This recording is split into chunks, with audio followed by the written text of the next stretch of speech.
जय हिंद दोस्तों, स्वागत है आप सभी का daily previous year practice session में। दोस्तों, आज का हमारा पहला प्रश्न है कि निम्नलिखित में से कौन सा नगर सबसे अपने उन्नत जल संचय और प्रबंधन प्रणाली के लिए सुप्रसिद्ध है, जहां बांधों की श्रृंखला का निर्माण किया गया था और संबद्ध जलाशयों में नहर के माध्यम से जल प्रवाहित किया गया था।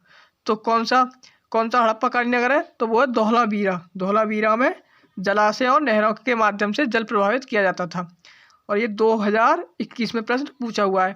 दोस्तों, अगला प्रश्न हमारा, निम्नलिखित में से कौन सा एक हड़प्पा स्थल नहीं है? हड़प्पा स्थल नहीं है कौन सा? तो इसमें कौन सा नहीं है? चौंदड़ो है, कोटदीजी है और देसलपुर है। इसमें सोहगौरा नहीं है, सोहगौरा नहीं है और ये 2019 में प्रश्न पूछा हुआ है। अगला प्रश्न है हमारा, और ये भी IAS 2013 में प्रश्न पूछा हुआ है कि निम्नलिखित में कौन सा लक्षण सिंधु सभ्यता के लोगों के सही चित्रण करता है? कौन सा लक्षण सिंधु घाटी सभ्यता के सही चित्रण से दर्शाता है? तो चलिए पढ़ लेते हैं। पहला कथन है, उनके विशाल महल और मंदिर होते थे। तो सिंधु घाटी सभ्यता या हड़प्पा सभ्यता में मंदिर के प्रमाण नहीं मिले हैं। किसके प्रमाण नहीं मिले? मंदिर के प्रमाण नहीं मिले। तो ये तो हमारा ऑप्शन रॉन्ग हो जाएगा। अगला प्रश्न है, वे देवी और देवताओं दोनों की पूजा करते थे। तो ये कथन एकदम सही हो जाएगा, क्योंकि यहाँ पे देवी देवता की पूजाओं के साक्ष्य मिले हैं। अगला प्रश्न है, वे युद्ध में घोड़ों द्वारा खींचे गए रथों का प्रयोग करते थे। तो ये ऑप्शन गलत हो जाएगा। वहाँ पे घोड़े की हड्डी के साक्ष्य मिले हैं, लेकिन घोड़े के द्वारा खींचे गए रथों का प्रयोग ये साक्ष्य नहीं मिला है। तो इसमें से ये ऑप्शन 3 और ऑप्शन 1 रॉन्ग हो जाएगा। ऑप्शन कौन सा? 2 ऑप्शन सही हो जाएगा। तो ऑप्शन कौन सा? बी ऑप्शन राइट होगा। केवल 2 सही है। अगला प्रश्न हमारा, सिंधु घाटी सभ्यता के संदर्भ में निम्नलिखित में से कौन सा कथन सत्य है? इसमें भी सत्य कथन पूछा है सिंधु घाटी सभ्यता के संदर्भ में। तो चलिए पढ़ते हैं। यह प्रमुखतः लौकिक सभ्यता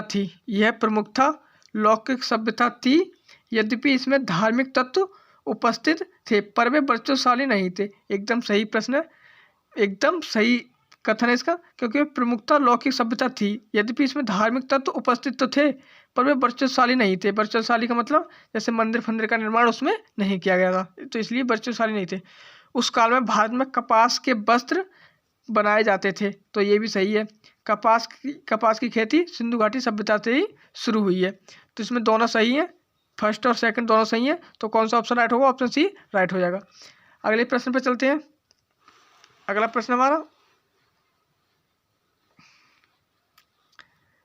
प्रश्न है, निम्नलिखित पशुओं में से किस एक का हड़प्पा संस्कृति में पाई गई मोहरें और टेराकोटा कलाकृतियों में निरूपण नहीं हुआ है। तो मोहरों और कलाकृतियों में किसका निरूपण नहीं हुआ है? तो 4 ऑप्शन दिए हुए हैं, तो उसमें हमें पता है गाय का निरूपण नहीं आया है, गाय का नाम नहीं आया है। तो ऑप्शन हमारा ए राइट हो जाएगा इसमें। और ये 2002 में प्रश्न पूछा हुआ है। अगला प्रश्न है दोस्तों हमारा, सिंधु घाटी की सभ्यता के किस पुरास्थल से नाव के चित्रण या मॉडल प्राप्त हुए? तो नाव के चित्र कहाँ से प्राप्त हुए? तो आपको पता है कि लोथल एक बंदरगाह है, तो लोथल से ही प्राप्त होंगे। तो ऑप्शन सी राइट हो जाएगा। और मोहनजोदाड़ो और लोथल से नाव के चित्र मिले हैं। और लोथल गुजरात में स्थित है और ये यहाँ से हमें बंदरगाह के साक्ष्य मिले हैं। तो हमारा ऑप्शन सी राइट होगा। अगला प्रश्न देखते हैं। हड़प्पा सभ्यता का स्थल मांडा नहीं है, यहाँ पर देखना मांडी है। मांडा तो जम्मू कश्मीर में और मांडी भारत के किस राज्य में स्थित है? तो अगर मांडी आपसे पूछा जाए तो ये उत्तर प्रदेश में स्थित है। मांडी उत्तर प्रदेश में और मांडा जम्मू कश्मीर में। याद रखना, मांडा जम्मू कश्मीर में है। अगला प्रश्न है, सूची फर्स्ट को सूची सेकंड से मिलान कीजिए। हमारा प्रश्न है, सूची फर्स्ट को सूची सेकंड से मिलान कीजिए। हड़प्पा पुरास्थल और संघ राज्य भारत के राज्य। तो चलिए देखते हैं। तो सबसे पहले है बालू कहाँ का है? ये बालू हरियाणा में। बालू किसका नाम है? हरियाणा में।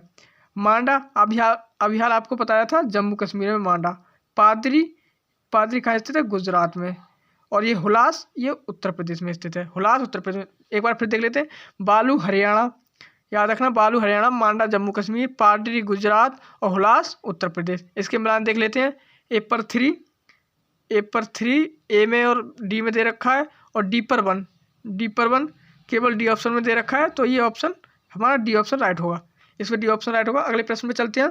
अगला प्रश्न हमारा, अगला प्रश्न हमारा, निम्नलिखित में से सिंधु सभ्यता से संबंधित कौन से केंद्र उत्तर प्रदेश में स्थित है? तो उत्तर प्रदेश में कौन से स्थित है? चलिए देखते हैं। 4 ऑप्शन है। कालीबंगा ये राजस्थान में स्थित है, लोथल गुजरात में स्थित है, आलमगीर उत्तर प्रदेश में और हुलास उत्तर प्रदेश में। अभी पिछले प्रश्न में आपको बताया हुलास उत्तर प्रदेश में, आलमगीर उत्तर प्रदेश में। तो कौन सा सही है? तीसरा और 4 ऑप्शन डी में दे रखा है, तो ऑप्शन डी राइट हो जाएगा। अगले प्रश्न देखते हैं। एक उन्नत जल प्रबंधन व्यवस्था का साक्ष्य कहाँ से प्राप्त हुआ है? एक उन्नत जल प्रबंधन व्यवस्था कहाँ से प्राप्त हुई है? तो ये कहाँ से प्राप्त हुई है? धौलावीरा से प्राप्त हुई है। धौलावीरा से एक उन्नत जल प्रबंधन व्यवस्था प्राप्त हुई है। अगला प्रश्न हमारा, सिंधु घाटी सभ्यता जिन नदियों के तट पर बसी थी वे कौन सी थी? सिंधु घाटी सभ्यता जिन नदियों के तट पर बसी थी वे कौन सी थी? तो आपको पता है सिंधु सिंधु के नाम से ही है, और चेनाब और झेलम ये इसके किनारे बसी थी, लेकिन गंगा का इसमें नाम और निशान नहीं है, गंगा नहीं है इसमें। तो कौन सा ऑप्शन राइट हो जाएगा? 1, 2, 3 ऑप्शन बी में दे रखा है, तो ऑप्शन बी राइट होगा। अगला प्रश्न देख लेते हैं। हमारा अगला प्रश्न है, वह हड़प्पाकालीन नगर जिसका प्रतिनिधित्व लोथल का पुरातत्व स्थल करता है। वह हड़प्पाकालीन नगर जिसका प्रतिनिधित्व लोथल का पुरातत्व स्थल करता है किस नदी पर स्थित है? तो लोथल किस नदी पर स्थित है? तो आप सभी को पता है भोगवा नदी पर स्थित है। लोथल भोगवा नदी के किनारे स्थित है। अगला प्रश्न हमारा निम्न में से किस हड़प्पन नगर में जुते हुए खेत के निशान मिले हैं? जुते हुए खेत के प्रमाण कहाँ मिले हैं? तो आप ये तो सभी का रटा हुआ प्रश्न है, कालीबंगा मिले हैं। जुते हुए खेत के प्रमाण कालीबंगा मिले हैं, कालीबंगा में। अगला प्रश्न है, सिंधु घाटी सभ्यता की सबसे महत्वपूर्ण विशेषता क्या है? सिंधु घाटी सभ्यता की सबसे महत्वपूर्ण विशेषता क्या थी? तो ये 4 ऑप्शन दे रखे हैं। तो इसमें पकी ईंट से बनी इमारत, प्रथम असली मेहराब, पुरास्थल, कला और वास्तुकला। तो इसमें सिंधु घाटी सभ्यता की सबसे महत्वपूर्ण विशेषता क्या है? पकी ईंट से बनी इमारत। पकी ईंट से बनी इमारत ये प्रमुख विशेषता हो गई इसकी। अगला प्रश्न निम्नलिखित में से किस हड़प्पाकालीन स्थल में हल्का टेराकोटा प्राप्त हुआ है? हल्का टेराकोटा यानी कि हल्के साक्ष्य कहाँ से मिले हैं? हल्का टेराकोटा कहाँ से प्राप्त हुआ है? बनावली से हल्का टेराकोटा या हल्के साक्ष्य मिले हैं बनावली खाई स्थित है। ये हरियाणा में